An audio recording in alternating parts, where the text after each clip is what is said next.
Hello friends, कैसे हैं आप सब लोग। आई होप आप सब लोग बिल्कुल ठीक होंगे।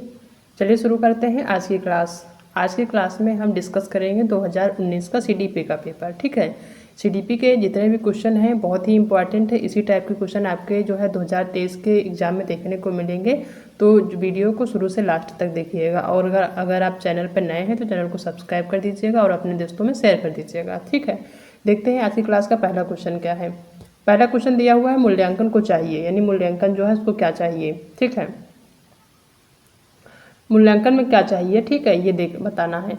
पहला है कि केवल नंबरों के संदर्भ में करना चाहिए, यानी जो मूल्यांकन है उसको केवल नंबरों के संदर्भ में करना चाहिए। तो बिल्कुल नहीं, जो केवल अगर आ जाता तो आपका वैसे भी गलत हो जाएगा। और इसमें दिया हुआ कि नंबरों के संदर्भ में, केवल नंबरों के संदर्भ में, तो ये गलत है। मूल्यांकन सिर्फ नंबरों के संदर्भ में नहीं होता है। दूसरा है वस्तुनिष्ठ प्रकार के लिखित कार्यों पर आधारित होना चाहिए, ये भी आपका गलत है। तीसरा है कि मूल्यांकन एक अलग विधि के रूप में लेना चाहिए, मूल्यांकन को एक अलग विधि के रूप में लेना चाहिए, तो ये भी आपका गलत है। फोर्थ है कि शिक्षण अधिगम प्रक्रिया का एक भाग होना चाहिए, बिल्कुल सही कि किसी भी चीज़ का मूल्यांकन यानी बच्चे का मूल्यांकन करना या फिर उसके जो है किसी भी चीज़ का मूल्यांकन करना शिक्षण अधिगम प्रक्रिया का एक भाग होना चाहिए। ठीक है, तो उसका डी ऑप्शन सही है, मूल्यांकन जो है शिक्षण अधिगम प्रक्रिया का एक भाग होना चाहिए। डी ऑप्शन आपका यहाँ पे सही है। नेक्स्ट क्वेश्चन है कि संरचनात्मक दृष्टिकोण के अनुसार अधिगम है। संरचनात्मक दृष्टिकोण के अनुसार अधिगम क्या है ये बताना है। पहला जानकारी के अर्जन की प्रक्रिया, दूसरा है अनुभव के परिणाम के रूप में व्यवहार में एक परिवर्तन होने की प्रक्रिया, तीसरा एक सक्रिय एवं सामाजिक प्रक्रिया और चौथा एक निष्क्रिय एवं व्यक्तिपरक प्रक्रिया।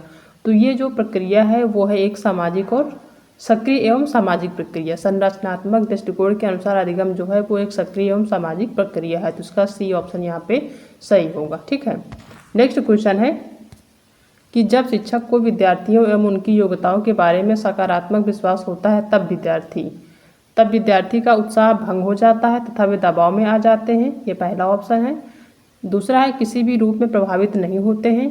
तीसरा है कि सीखने के लिए उत्सुक एवं प्रेरित होते हैं, बिल्कुल सही ऑप्शन है कि जब शिक्षक को विद्यार्थी में उनकी योग्यताओं के बारे में सकारात्मक विश्वास होता है तब विद्यार्थी सीखने के लिए उत्सुक एवं प्रेरित रहते हैं, इसका सी ऑप्शन आपका यहाँ पे सही होगा। ठीक है,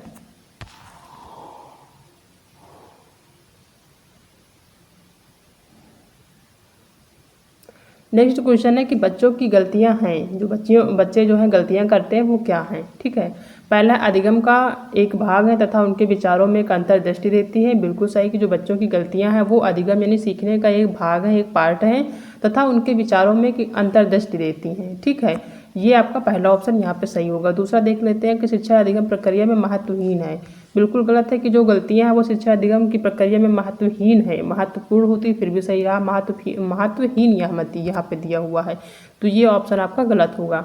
तीसरा है कि प्रदर्शित करती हैं कि बच्चे कितने लापरवाह हैं, ये भी गलत है आपका। और फोर्थ है कि बार बार अभ्यास करने के लिए कहकर तुरंत सुधार देनी चाहिए, ये भी आपका गलत है। बच्चों की जो गलतियां होती हैं उसको किसी भी लापरवाही के रूप में या महत्वहीन के रूप में नहीं लेनी चाहिए, बल्कि क्या है कि जो गलतियां होती बच्चों की वो अधिगम यानी सीखने का एक भाग है और इनसे उनके विचारों में एक अंतर्दृष्टि होती है। ठीक है, तो पहला ऑप्शन यहाँ पे सही होगा। नेक्स्ट क्वेश्चन देखते हैं कि वह विधियां जिनके प्रयोग में विद्यार्थियों की स्व पहल व प्रयास शामिल है, निम्न में से किसका उदाहरण है। ठीक है, वह विधियां जिनके प्रयोग में विद्यार्थियों की स्व पहल व प्रयास शामिल है वो जो है किसका उदाहरण है। पहला है अधिगमकर्ता केंद्रित विधि, दूसरा है परंपरागत विधि, तीसरा है निगमनात्मक विधि और चौथा अंतर्वैयक्तिक विधि। तो ये जो उदाहरण है वो है अधिगमकर्ता केंद्रित विधि की। ठीक है, यानी जो वह विधियां जिनके प्रयोग में विद्यार्थियों की स्व पहल यानी खुद की पहल और प्रयास शामिल है वो है अधिगमकर्ता केंद्रित विधि, यानी खुद अधिगमकर्ता होता है तो अधिगमकर्ता खुद सीखता है, तो वहाँ पे ऑप्शन देख के समझ में आ रहा है कि अधिगमकर्ता केंद्रित विधि, पहला ऑप्शन ही यहाँ पे आपका सही होगा। नेक्स्ट क्वेश्चन है कि नीचे लिखी हुई स्थिति किस सिद्धांत को दर्शाती है, यानी जो नीचे लिखा हुआ है ये किस स्थिति को दर्शाती है, सॉरी ये जो नीचे लिखी हुई पंक्ति है ये किस सिद्धांत को दर्शाती है ये बताना है। पहला कि जो विद्यार्थी अच्छा प्रदर्शन नहीं कर पाते वे महसूस करते हैं कि वे पर्याप्त रूप से अच्छे नहीं हैं और हतोत्साहित महसूस करते हैं, तब उनमें बिना प्रयास के कार्य को आसानी से छोड़ देने की संभावना है, यानी एक सिद्धांत दिया हुआ है। इसको यहाँ पे एक पंक्ति दी हुई है। ठीक है, एक तरह से इसको हम पैराग्राफ कर सकते हैं कि एक पैराग्राफ दिया हुआ है, ये बताना है कि किस सिद्धांत को दर्शाती है। ठीक है, दिया है कि जो विद्यार्थी अच्छा प्रदर्शन नहीं कर पाते वे महसूस करते हैं कि वे पर्याप्त रूप से अच्छे नहीं हैं। ठीक है, जो विद्यार्थी खुद अपना अच्छा प्रदर्शन नहीं कर पाते तो उनको अपने आप में लगता है कि वो अच्छे नहीं हैं, वो हतोत्साहित महसूस करते हैं, अपने आप को बहुत अजीब महसूस करते हैं, जो है किसी भी चीज़ में हतोत्साहित हो जाते हैं। तब उनमें प्रयास के कार्य को आसानी से छोड़ देने की संभावना होती है। जो भी वो प्रयास करते हैं उस कार्य को छोड़ देने की उनकी संभावना होती है कि वो छोड़ देंगे, क्योंकि वो अपने आप को हतोत्साहित समझते हैं। ठीक है, तो इसमें कौन सा सिद्धांत है या कौन सा सिद्धांत इसमें दर्शाता है ये बताना है। ठीक है, पहला है ऑप्शन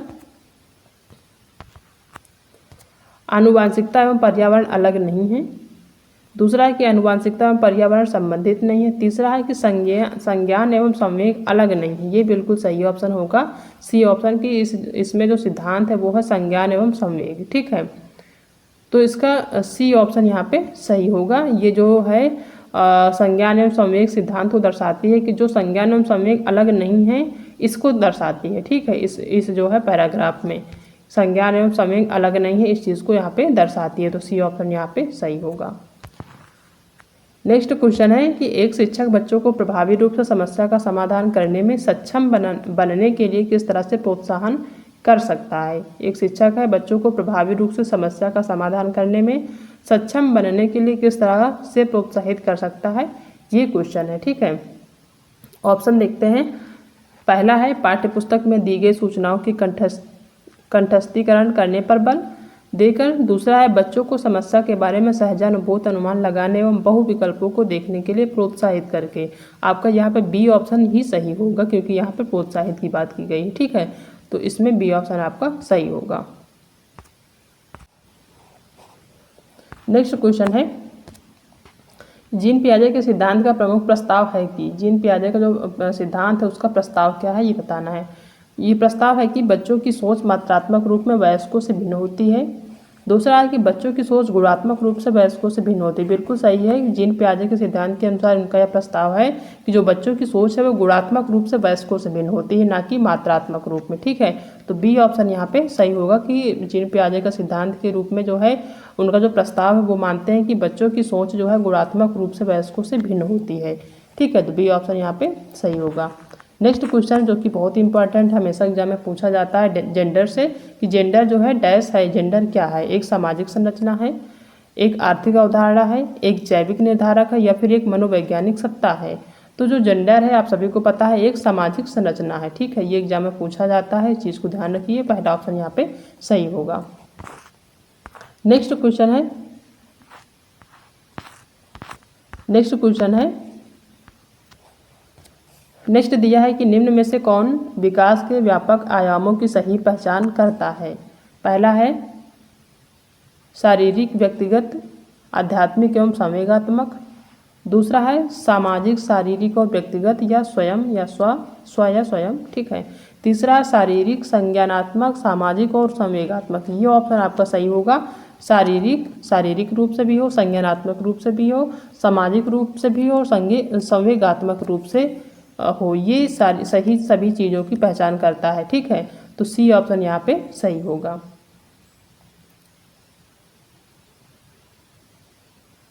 ठीक है, नेक्स्ट क्वेश्चन देखते हैं।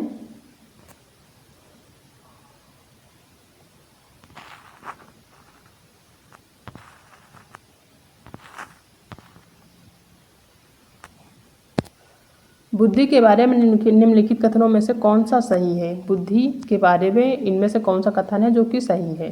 ठीक है, पहला है कि बुद्धि एक आनुवांशिक विशेषक है जिसमें मानसिक गतिविधियां जैसे स्मरण एवं तर्क शामिल होती हैं। पहला ऑप्शन दिया हुआ है।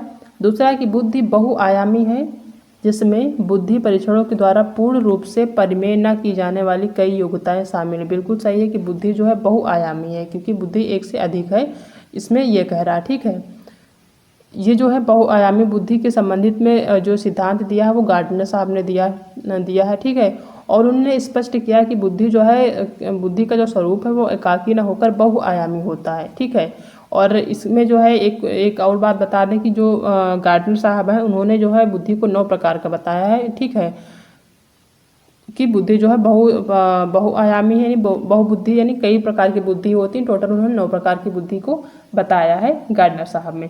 तो ये जो है बी ऑप्शन सही होगा कि बुद्धि बहुआयामी है, जिसमें बुद्धि परीक्षणों के द्वारा पूर्ण रूप से परिमेय न की जाने वाली कई योग्यताएं शामिल है। तो बी ऑप्शन आपका यहाँ पे सही होगा। नेक्स्ट क्वेश्चन देखते हैं कि निम्नलिखित में से कौन प्राथमिक सामाजिक माध्यम है। ये क्वेश्चन एग्जाम में पूछा जाता है। ठीक है, समाजीकरण आपका एक टॉपिक है, उससे संबंधित क्वेश्चन हमेशा एग्जाम में पूछा जाता है। तो यहाँ भी है कि कौन जो है प्राथमिक समाजीकरण माध्यम है। ठीक है, कौन सा जो है प्राथमिक समाजीकरण का माध्यम है। पहला है सरकार, दूसरा है परिवार, तीसरा है मीडिया और चौथा है विद्यालय। तो जो परिवार है वो प्राथमिक समाजीकरण का माध्यम, यहाँ पे प्राथमिक दिया हुआ, अगर द्वितीयक होता तो वो आपका दूसरा होता। यहाँ पर आपका जो है जो प्राथमिक समाजीकरण का माध्यम है वो आपका परिवार, क्योंकि परिवार जो है प्राथमिक समाजीकरण का माध्यम माना जाता है। वहीं पर आपका जो मीडिया है या विद्यालय है आपका द्वितीयक होता है। ठीक है, तो सेकंड ऑप्शन यहाँ पे आपका सही होगा। नेक्स्ट है कि लेव वाइगोत्स्की के अनुसार अधिगम क्या है। एक निष्क्रिय गतिविधि है, लेव वाइगोत्स्की हैं उनके अनुसार जो अधिगम है वो एक निष्क्रिय गतिविधि है, या फिर एक अनुबंधित गतिविधि है, या फिर एक सामाजिक गतिविधि है, या फिर फोर्थ ऑप्शन है कि एक व्यक्तिगत गतिविधि है। तो लेव वाइगोत्स्की के अनुसार जो अधिगम है वो एक सामाजिक गतिविधि है। ठीक है, जो है अधिगम को सामाजिक गतिविधि मानते हैं। तो इसका सी ऑप्शन यहाँ पे सही होगा। नेक्स्ट क्वेश्चन देखते हैं कि निम्नलिखित में से कौन सा पूर्व क्रियात्मक अवस्था काल के बच्चों को विशेषित करता है। इनमें से कौन सा है जो पूर्व क्रियात्मक अवस्था काल के बच्चे को विशेषित करता है। पहला है विलंबित अनुकरण, दूसरा है विचारों की अनुक्रमणीयता और तीसरा है वर्तुल प्रतिक्रिया और चौथा लक्ष्य निर्देशित व्यवहार। ठीक है, वो कौन सा जो है अवस्था जो पूर्व क्रियात्मक काल के बच्चों को विशेषित करता है। ठीक है, ये बताना है। तो इसका जो है सेकेंड ऑप्शन सही होगा, विचारों की अनुक्रमणीयता। ठीक है, बी ऑप्शन यहाँ पे सही होगा। नेक्स्ट क्वेश्चन है कि बच्चों और उनके अधिगम के संदर्भ में निम्न कथनों में से कौन सा कथन सही है। ठीक है, बच्चों और उनके अधिगम के संदर्भ में इनमें से कौन सा कथन है जो सही है। ठीक है, ऑप्शन देख लेते हैं। पहला ऑप्शन दिया है कि बच्चों की सामाजिक आर्थिक पृष्ठभूमि उनकी प्रेरणा एवं अधिगम क्षमता को निर्धारित व सीमित करती है। दूसरा है कि बच्चों को अधिगम हेतु प्रेरित करने के लिए उन्हें पुरस्कृत एवं दंडित करना चाहिए। तो ऑप्शन आपका गलत है। तीसरा कि सभी बच्चे सीखने के लिए स्वाभाविक रूप से प्रेरित होते हैं तथा सीखने में सक्षम होते हैं। बिल्कुल सही है कि जितने भी बच्चे होते हैं वो सीखने के लिए स्वाभाविक रूप से प्रेरित होते हैं और सीखने में सक्षम भी होते हैं। तो सी ऑप्शन यहाँ पे आपका सही होगा। नेक्स्ट क्वेश्चन है कि प्रगतिशील शिक्षा में बच्चों को किस तरह से देखा जाता है। जो प्रगतिशील शिक्षा है उसमें बच्चों को किस प्रकार से देखा जाता है वो बताना है। पहला सक्रिय अन्वेषकों के रूप में, दूसरा खाली स्लेटों के रूप में, तीसरा छोटे वयस्कों के रूप में और चौथा निष्क्रिय अनुकारकों के रूप में। तो प्रगतिशील शिक्षा में जो बच्चों को जो है जाना जाता है वो सक्रिय अन्वेषकों के रूप में जाना जाता है। तो पहला ऑप्शन यहाँ पे आपका सही होगा। ठीक है,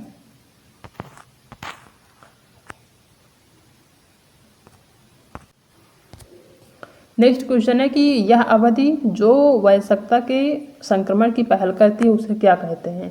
वह अवधि यहाँ पे वह कह सकते हैं। ठीक है, वह अवधि जो वयस्कता के संक्रमण की पहल करती है उसे कहते हैं। पहला है पूर्व क्रियात्मक अवधि कहते हैं, दूसरा है किशोरावस्था, तीसरा है बाल्यावस्था की समाप्ति और चौथा मध्य बाल्यावस्था।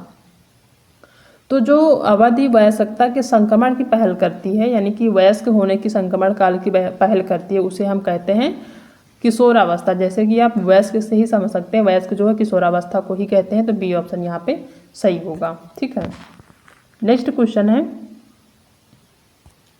कि जीन पियाजे के अनुसार बच्चे कैसे होते हैं ये बताना है। पहला कि बच्चे को उद्दीपन अनुक्रिया संबंधों के सावधानीपूर्ण नियंत्रण के द्वारा एक विशेष तरीके से व्यवहार करने के लिए अनुबंधित किया जा सकता है। दूसरा है कि बच्चे को पुरस्कार एवं दंड के सिद्धांतों का प्रयोग करते हुए विशिष्ट तरीके से व्यवहार करना सिखाया जा सकता है। तो दंड की बात तो वैसे भी गलत है। तीसरा है कि बच्चे के ज्ञान को सक्रिय रूप से संरचित करते हैं जैसे जैसे वे दुनिया व्यवहार कौशल का प्रयोग करते हैं तथा अन्वेषण करते हैं। ये आपका सी ऑप्शन सही होगा कि जो बच्चे हैं वो ज्ञान को सक्रिय रूप से संरचित करते हैं। इसमें सक्रिय देख के आप समझ सकते हैं कि ऑप्शन आपका सही होगा। ठीक है, तो सी ऑप्शन यहाँ पे सही है। नेक्स्ट क्वेश्चन है कि चालक विकास की दर में व्यक्तिगत विविधताएं होती है, फिर भी चालक विकास का क्रम डैश से डैश तक है, यानी किस से किस तक है। पहला है अपरिष्कृत चालक विकास, दूसरा है परिष्कृत चालक विकास। तो इनका जो चालक विकास का क्रम है वो अपरिष्कृत चालक विकास से परिष्कृत चालक विकास तक है, पहला ऑप्शन है। दूसरा है परिष्कृत चालक विकास और अपरिष्कृत चालक विकास। तीसरा है शीर्षगामी अधोगामी और चौथा है अधोगामी और शीर्षगामी। ठीक है, तो इसका जो सही ऑप्शन होगा वो होगा पहला, कि इनका जो विकास का क्रम है वो चालक विकास का जो क्रम है वो अपरिष्कृत चालक विकास से परिष्कृत चालक विकास तक है। तो पहला ऑप्शन यहाँ पे सही होगा। ठीक है, नेक्स्ट क्वेश्चन देखते हैं कि खिलौने, पहनावे की वस्तुएं, घरेलू सामग्रियां, व्यवसायों एवं रंगों को विशिष्ट लिंग के साथ संबंधित करना क्या प्रदर्शित करता है। ठीक है, क्वेश्चन है कि खिलौने, पहनावे की वस्तुएं, घरेलू सामग्रियां, व्यवसायों एवं रंगों को विशिष्ट लिंग के साथ संबंधित करना क्या प्रदर्शित करना, यानी किसी भी खिलौने को या किसी भी पहनावे को लेकर या फिर घरेलू सामग्री को लेकर या फिर कोई भी व्यवसाय हो, फिर कोई कलर हो, उसको जो है लिंग के साथ जो है संबंधित करना, क्या प्रदर्शित करना है। अगर कोई कहे कि आप ये जो खिलौना है ये लड़कियाँ खेलती हैं, लड़के नहीं खेलते हैं, या फिर कोई पहनावा की ये पहनावा तो लड़कियाँ पहनती हैं, लड़के नहीं पहन सकते हैं। ठीक है, या फिर ये पहनावा लड़कों का है, लड़कियाँ नहीं पहन सकती, या फिर कोई घरेलू सामग्री की ये जो सामग्री है ये लड़कियां ही यूज़ करती हैं, लड़के नहीं कर सकते, या फिर ये व्यवसाय सिर्फ लड़कियों के लिए ही बना है, लड़कों के लिए नहीं है, या फिर लड़कों के लिए बना है, लड़की मतलब एक जो है पर्सनल एक जो लिंग है उसके लिए कहा जाए कि ये यही लिंग वाले कर सकते हैं, यानी फीमेल ही कर सकती, मेल नहीं कर सकते, या फिर मेल ही कर सकता, फीमेल नहीं कर सकती। इन चीज़ों को जो प्रदर्शित करता है वो क्या कहलाता है। ठीक है, पहला है जेंडर प्रासंगिकता, दूसरा जेंडर सिद्धांत, तीसरा विकास जेंडर पहचान और चौथा जेंडर रूढ़िवादिता। तो ये आपका रूढ़िवादिता यानी कि जो है बरसों से चला आता आ रहा है कि ये काम लड़कियां करेंगी, ये लड़के करेंगे, ये कलर जो है जैसे कलर में होता है कि गुलाबी कलर जो है लड़कियों के लिए बना है, इसमें लड़के नहीं पहन सकते। तो ये जेंडर रूढ़िवादिता है कि वर्षों से प्रथा चली आई है। ठीक है, रूढ़िवादिता चली आई है कि यह काम ऐसा ही होगा, मतलब ये काम ऐसे लिंग वाले करेंगे और ये काम जो है ये लिंग वाले करेंगे। तो ये इसका डी ऑप्शन यहाँ पे सही होगा। नेक्स्ट क्वेश्चन है कि एक प्रारंभिक कक्षा में एक बच्ची अपने साथ जो अनुभव लाती है उन पर ध्यान नहीं देना चाहिए, यानी कि कोई भी एक प्रारंभिक कक्षा है, कोई भी बच्चा है जो प्रारंभिक क्लास में जा रहा है, कोई भी बच्ची है, ठीक है, तो वो जो अपने साथ अनुभव लाती है उनको क्या करना चाहिए, उन पर ध्यान नहीं देना चाहिए, यानी इग्नोर कर देना चाहिए टीचर को, क्या उस पर ध्यान नहीं देना चाहिए। दूसरा कि उन्हें शामिल कर उनका संचय करना चाहिए। बिल्कुल सही है कि जो बच्ची जो है अपने साथ जो पहले का अनुभव यानी जो स्कूल आने से पहले का जो अनुभव है, जो पहले से चीज़ें जानती है उसको जो है शामिल कर उनका संचय करना चाहिए, ना कि उन पर ध्यान नहीं देना चाहिए, अस्वीकार नहीं करना चाहिए, उपेक्षा नहीं करनी चाहिए, बल्कि उन्हें शामिल कर उनका संचय करना चाहिए, उसको बढ़ावा देना चाहिए। तो बी ऑप्शन यहाँ पे सही होगा। नेक्स्ट क्वेश्चन है कि एक बच्चा तर्क प्रस्तुत करता है कि हिंज की दवाई की चोरी नहीं करनी चाहिए, यानी एक बच्चा है उसको वो जो है तर्क जो उसमें दिया हुआ उसको प्रस्तुत करता है, वो कहता है कि जो हिंज है उनको दवाई की चोरी नहीं करनी चाहिए, वह दवाई जो उसकी पत्नी की जान बचाने के लिए ज़रूरी है, उसी को उन्होंने चोरी की थी कि उस दवा से उनकी पत्नी की जान बच सकती है। ठीक है, क्योंकि यदि वह ऐसा करता है तो उसे पकड़ा जाएगा और जेल भेज दिया जाएगा। कोहल वर्ग के अनुसार वह बच्चा नैतिक समझ की किस अवस्था के अंतर्गत आता है, यानी कोई भी बच्चा अगर वो तर्क करता है कि हिंज को दवाई की चोरी नहीं करनी चाहिए, अगर वो ऐसा करता है तो वो पकड़ा जाएगा, जेल भेज दिया जाएगा। तो इसमें जो है उसकी कौन सी समझ है, किस अवस्था की समझ है ये बताना है, जबकि वो जब दवा बहुत ज़रूरी थी उसकी पत्नी के लिए क्योंकि उससे जान बचाई जा सकती थी। उसके बाद भी वो लड़का तर्क प्रस्तुत करता है कि हिंज को दवाई की चोरी नहीं करनी चाहिए। तो पहला ऑप्शन है कि दंड एवं आज्ञा पालन अभिविन्यास, दूसरा सार्वभौम नैतिक सिद्धांत अभिविन्यास, तीसरा है यंत्रीय उद्देश्य अभिविन्यास और चौथा सामाजिक क्रम नियंत्रक अभिविन्यास। तो इसमें जो बच्चा तर्क प्रस्तुत करता है या नैतिक समझ की जो जिस अवस्था में आता है वो है दंड एवं आज्ञा पालन अभिविन्यास, वो जो है इस अवस्था के अंतर्गत आता है। तो इसका पहला ऑप्शन यहाँ पे सही होगा। नेक्स्ट क्वेश्चन देखते हैं कि मौखिक संवाद जो बच्चे अपने आप से करते हैं उन्हें लेव वाइगोत्स्की क्या कहते हैं। जो बच्चे खुद से मौखिक संवाद करते हैं, अपने आप से बात करते हैं, उसे जो है लेव वाइगोत्स्की क्या कहते हैं ये बताना है। ठीक है,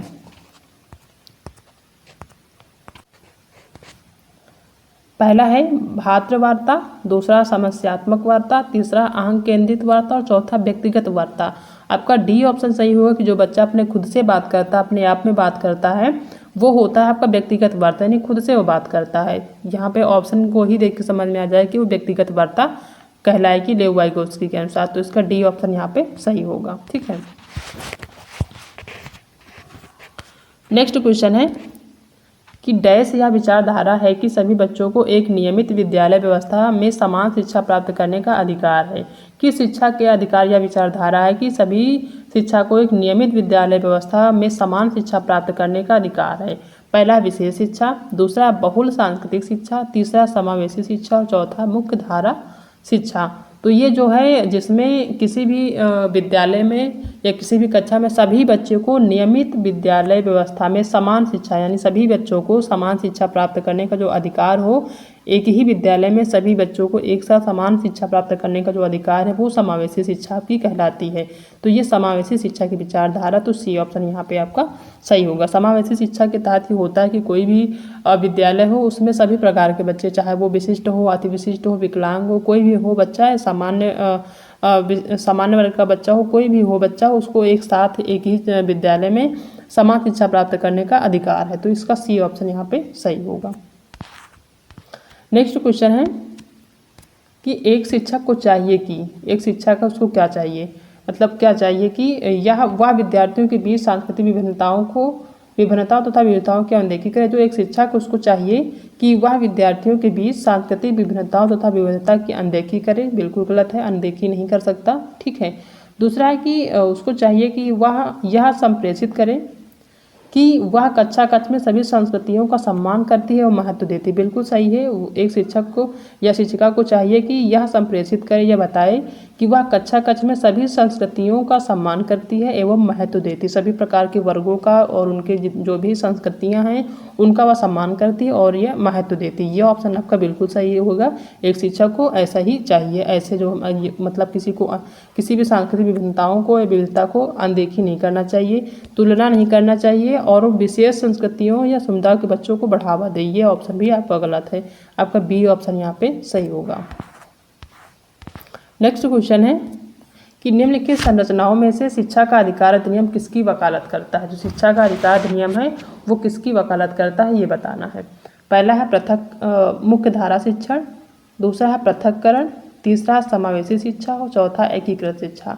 तो शिक्षा का अधिकार अधिनियम जिसकी वकालत करता है वो है समावेशी शिक्षा, यानी सभी को एक साथ एक समान शिक्षा दी जाए। तो आपका सी ऑप्शन यहाँ पे सही होगा। ठीक है, समावेशी शिक्षा का मतलब यही होता है कि सभी बच्चों को एक ही विद्यालय, एक ही छत के नीचे एक साथ समान प्रकार की शिक्षा, यानी जो भी शिक्षा दी जाए वो सभी को एक समान दी जाए। तो इसका थर्ड ऑप्शन सही होगा। नेक्स्ट क्वेश्चन है कि बच्चों को कक्षा में प्रश्न पूछने की अनुमति नहीं देनी चाहिए, गलत है। पूछने की अनुमति होनी चाहिए, हर बच्चे का अधिकार है। दूसरा है कि पूछने से रोकना चाहिए, ये भी गलत है। तीसरा है कि पूछने के लिए प्रेरित करना चाहिए, बिल्कुल सही है कि हर बच्चे को उसके कक्षा में प्रश्न पूछने के लिए प्रेरित करना चाहिए, ना कि हतोत्साहित करना चाहिए। हमेशा बच्चों को जो है प्रेरित करना चाहिए कि वो प्रश्न पूछे, तभी वो चीज़ों को समझ पाएंगे, जान पाएंगे। ठीक है, तो सी ऑप्शन यहाँ पे सही होगा। नेक्स्ट क्वेश्चन है कि निम्नलिखित में से कौन सी एक मुख्य प्रक्रिया नहीं है जिसके द्वारा अधिगम घटित होता है? ठीक है, कौन सी ऐसी प्रक्रिया है जो नहीं है अधिगम, जिसमें कि अधिगम घटित होता है? पहला है निर्देश एवं संचालन, दूसरा अन्वेषण एवं पारस्परिक क्रिया, तीसरा कंठस्थीकरण एवं स्मरण, चौथा पुनरावृत्ति एवं अभ्यास। तो इसमें जो सही आंसर होगा वो होगा सी ऑप्शन, कंठस्थीकरण एवं स्मरण जो है वो मुख्य प्रक्रिया नहीं है जिसके द्वारा अधिगम घटित होता है। ठीक है, जिसके द्वारा अधिगम घटित होता है उसमें जो एक मुख्य प्रक्रिया होती है उसमें कंठस्थीकरण एवं स्मरण यानी कि याद करना जो है नहीं होगा। ठीक है, तो सी ऑप्शन यहाँ पे सही है। नेक्स्ट क्वेश्चन देखते हैं कि निम्न में से कौन सा स्तंभ का के बच्चों को स्तंभ खा में उनकी प्राथमिक विशेषताओं के सही मिलान को प्रस्तुत करता है? इसमें सही मिलान प्रस्तुत करना है स्तंभ का और स्तंभ खा में। ठीक है, तो देखते हैं पहला क्या दिया हुआ है। पहला दिया हुआ कि प्रतिभाशाली। अब प्रतिभाशाली की क्या विशेषताएं हैं ये देखना है। ठीक है, तो प्रतिभाशाली यहाँ से देखते हैं स्तंभ खा की धारा प्रवाह पढ़ने में कमी, पहला जो ए है वो जो है उसका जो है स्तंभ का में कहाँ पे सही होगा उसका मिलान करना है। ठीक है, तो धारा प्रवाह पढ़ने में कमी जो है ये जो होते हैं वो होते हैं अधिगम अशक्त, यानी कि जो है चीज़ों को सीख नहीं पाते, बोल नहीं पाते। ठीक है, धारा प्रवाह यानी पूरी धारा प्रवाह में पढ़ नहीं पाते, ठीक है, तो ये होगा आपका ए का हो जाएगा दूसरा, ठीक है। और बी है मूल संसाधनों के बारे में सोच सकता है। कौन सा ऐसा व्यक्ति है जो मूल संसाधनों के बारे में सोच सकता है, तो उसको क्या कहते हैं, उसको कहते हैं सृजनात्मक, तो ये हो जाएगा थर्ड। सी है कि आसानी से विचलित होने की आदत है। कौन सा ऐसा है जिसमें आसानी से विचलित होने की आदत है, तो ये जो होगा आपका वो हो जाएगा कि अवधान, कमी, अतिक्रियाशीलता, व्युत्क्रम जो है उसमें जो है आसानी से विचलित होने की आदत होती है। फोर्थ है कि शीघ्रता से एवं स्वतंत्र रूप से सीखने की जो योग्यता होती वो होती है कि आपकी प्रतिभाशाली में, आप सबको पता है, ठीक है। तो इसमें जो सही होगा वो हो जाएगा ए का आपका हो जाएगा, ए का दूसरा हो जाएगा, ठीक है, ए का दूसरा, और बी का आपका तीसरा हो जाएगा, ठीक है। सी का हो जाएगा आपका चौथा और डी का हो जाएगा पहला। तो ए का दूसरा देखते हैं कहाँ दिया हुआ है, ए आपका दूसरा है, जैसे ये दूसरा है, दूसरा का ए आपका तीनों ऑप्शन में तो है नहीं, एक में है, ठीक है, तो ये हो जाएगा। और आपका दूसरा बचता है सेकंड, दूसरा जो है बी बचता है, बी आपका कौन सा हो जाएगा, तीसरा, बी का तीसरा है, तो बी का तीसरा आपका डी ऑप्शन, तो यही डी ऑप्शन आपका सही होगा। नेक्स्ट क्वेश्चन है कि बच्चे प्रभावी रूप से सीखते हैं जब ये श्यामपट्ट पर अध्यापक के द्वारा लिखे गए उत्तरों की नकल करते हैं तब सीखते हैं, या फिर वे विभिन्न गतिविधियों एवं कार्यों में सक्रिय रूप से भाग लेते हैं, या तीसरा शिक्षक कक्षा में होने वाली सभी घटनाओं बच्चों को पूर्ण रूप से नियंत्रित करता है, या फिर वे पाठ्य पुस्तक में दिए गए तथ्यों को याद करते हैं। तो उसका जो सही ऑप्शन है वो होगा आपका बी ऑप्शन, ठीक है। तो ये सारे क्वेश्चन है जो कि हमने आज की क्लास में डिस्कस किया है। आई होप कि आप सबको आज की क्लास पसंद आई होगी। अगर आज की क्लास पसंद आई तो वीडियो को लाइक करिएगा, अपने दोस्तों में शेयर करिएगा। अगर आप चैनल पर नए आए हैं तो चैनल को सब्सक्राइब करना बिल्कुल भी मत भूलिएगा। मिलते हैं नेक्स्ट क्लास में एक नए टॉपिक के साथ, तब तक अपना ध्यान रखिएगा।